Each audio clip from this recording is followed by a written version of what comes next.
Hello friends, welcome back to Bhavini's kitchen. Friends, આજે આપણે ઉત્તરાયણ માટે ઊંધિયું બનાવીશું. અને ઉત્તરાયણ આવે એટલે દરેકના ઘરમાં ઊંધિયું પૂરી બનતું જ હોય છે. ઊંધિયું બનાવવા માટે મેં તુવેરના દાણા, બીન્સ, લીલા વટાણા, વાલોરના દાણા અને વાલોડ લીધી છે. તેના સિવાય બીજા શાકભાજી પણ આપણે લેવાના છે. અહીંયા મેં 2 કાચા કેળા, રતાળુ, 2 શક્કરિયા, ફ્લાવર, 3 મીડિયમ સાઇઝના બટાકા લીધા છે. તમારે વધારે બટાકા લેવા હોય તો પણ લઈ શકો છો, પણ અમે 3 બટાકા લીધા છે. ગ્રેવી માટે 3 ટામેટા લેવાના છે અને નાના રીંગણ લેવાના છે. ઊંધિયું બનાવીએ ત્યારે મેથીના મૂઠિયાનો ટેસ્ટ બહુ જ સરસ આવે છે, એટલે મેં મેથીના પાન લીધા છે, તેને મેં ધોઈ લીધા છે. સાથે મેં અહીંયા કોથમીર લીધી છે. ફ્રેન્ડ્સ, અહીંયા મેં લીલું લસણ અને 4 લીલા મરચાં લીધા છે. હવે તેને અધકચરા ક્રશ કરી લઈશું. તમારે લસણ અને મરચાંની પેસ્ટ લેવી હોય તો પણ લઈ શકો છો, પણ આપણે મિક્સર જારમાં અધકચરા ક્રશ કરી લઈશું. લીલું લસણ અને લીલા મરચાં મિક્સર જારમાં લઈ લેવાના છે.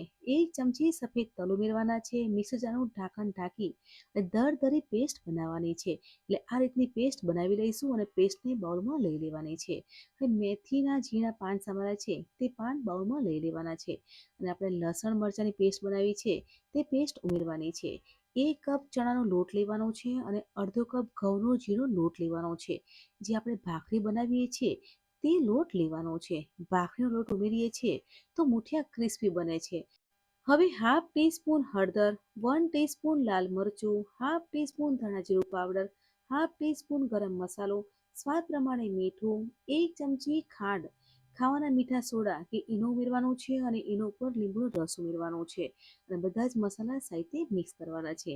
તમે સફેદ તલ પણ ઉમેરી શકો છો અને ઈનો કે ખાવાના મીઠા સોડા ઉમેરીએ છીએ તો મૂઠિયા સોફ્ટ અને ક્રિસ્પી બને છે. બધા મસાલા મિક્સ કરવાના છે અને મૂઠિયાનો લોટ બાંધવાનો છે. એટલે આ રીતે લોટ બાંધી લેવાનો છે અને લોટને 10 મિનિટ મૂકી દેવાનો છે. ઊંધિયું બનાવવા માટે બટાકા, રતાળુ, શક્કરિયા, કાચા કેળા અને ફ્લાવરને સમારી લેવાના છે. ગેસ પર તેલ ગરમ કરવા મૂકી દેવાનું છે. તેલ ગરમ થઈ જાય પછી બટાકા તળી લેવાના છે. તે જ રીતે રતાળુ તળી લેવાનું છે. શક્કરિયાને પણ તળી લઈશું. શાકભાજીને 60 થી 70% તળવાના છે, વધારે નથી તળવાના. કેમ કે આજે આપણે ઊંધિયું કુકરમાં બનાવીએ છીએ, એટલે શાકભાજીને 60 થી 70% તળવાના છે.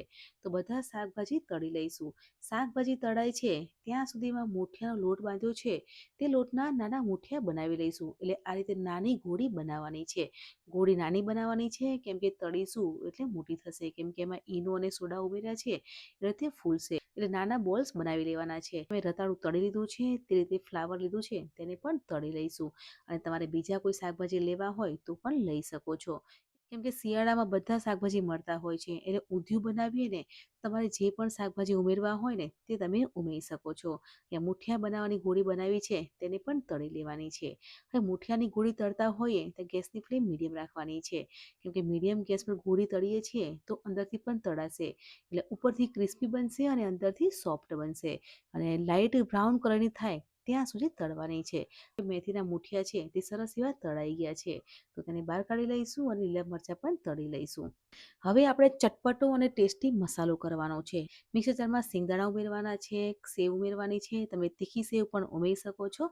1 ચમચી સફેદ તલ ઉમેરવાના છે, હાફ ટીસ્પૂન હળદર, 1 ટીસ્પૂન લાલ મરચું, મીઠું, લીંબુનો રસ, હાફ ટીસ્પૂન ગરમ મસાલો ઉમેરવાનો છે, 1 ચમચી તેલ ઉમેરવાનું છે અને દરદરું પીસી લેવાનું છે. આ મસાલો ઊંધિયામાં ઉમેરીએ છીએ ને તો ઊંધિયાનો ટેસ્ટ ડબલ થઈ જાય છે અને આ મસાલાથી ઊંધિયાનો ટેસ્ટ આવે છે. હવે આપણે જે રીંગણ લીધા છે, જે રવૈયા રીંગણ લીધા છે તેને વચ્ચેથી કટ કરવાનું છે અને મસાલો બનાવ્યો છે તે ભરવાનું છે. હવે ઊંધિયું બનાવવા માટે કુકર લેવાનું છે. કુકરમાં 4 થી 5 મોટી ચમચી તેલ લેવાનું છે. તેલ ગરમ થઈ જાય પછી તમાલપત્ર ઉમેરવાનું છે અને આપણે જે તુવેરના દાણા, વટાણા, વાલોડ અને વાલોડના દાણા લીધા છે તે ઉમેરી અને 3 મિનિટ સાતળવાનું છે. એટલે દાણા છે તે સોફ્ટ થઈ જશે. અહીંયા હું દાણાને કુકરમાં જ લઉં છું. તમારે બાફીને કુકરમાં ઉમેરવા હોય તો પણ ઉમેરી શકો છો. 3 ટામેટાની પેસ્ટ બનાવી છે તે પેસ્ટ ઉમેરવાની છે અને અડધા કપ જેટલું પાણી ઉમેરવાનું છે, એટલે ગ્રેવી બનશે. હવે જે લસણ મરચાંની પેસ્ટ બનાવી હતી તે પેસ્ટ ઉમેરવાની છે. હાફ ટીસ્પૂન લાલ મરચું, હાફ ટીસ્પૂન ગરમ મસાલો, હાફ ટીસ્પૂન ધાણા જીરું પાવડર અને સ્વાદ પ્રમાણે મીઠું ઉમેરવાનું છે અને મસાલાને સાતળવાના છે. મસાલાને પણ 3 થી 4 મિનિટ ધીમા તાપે સાતળવાના છે, એટલે મસાલાની ફ્લેવર આવી જશે અને ગ્રેવીમાંથી તેલ અલગ થશે. ગ્રેવીમાંથી તેલ અલગ થાય ત્યાં સુધી સાતળવાનું છે અને 3 થી 4 મિનિટ ધીમા તાપે સાતળવાનું છે.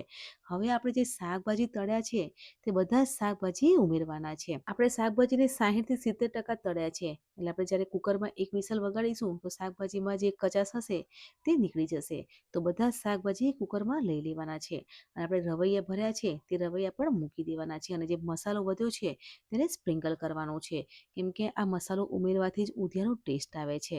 હવે જે મુઠિયા તળ્યા છે તેને ક્રશ કરીને ઉમેરવાના છે. મુઠિયા ઉમેરીશું તો ગ્રેવી બનશે અને ઊંધિયું ઘટ બનશે.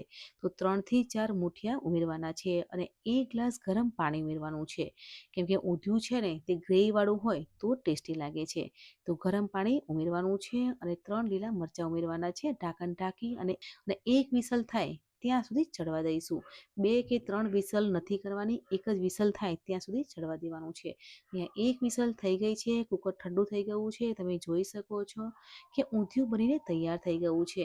ફ્રેન્ડ્સ, તમે કુકરમાં પણ ઊંધિયું બનાવી શકો છો. કુકરમાં ઊંધિયું બનાવવું ઇઝી અને સરળ છે. તો ઉપરથી 1 લીંબુનો રસ ઉમેરવાનો છે અને ગોળ ઉમેરવાનો છે.